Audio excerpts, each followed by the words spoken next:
Daigo ng Diyos ug simbahon ug awitan ta siya karon kay gamanan kanunay magpadayon siya atong Diyos.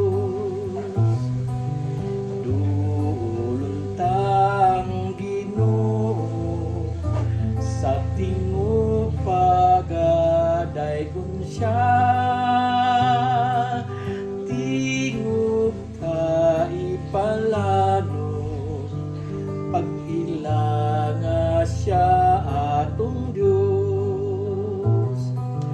Atong mga kasing-kasing iusahon nato karon sa pagbati kaniya, hadduol siya ang atong Diyos.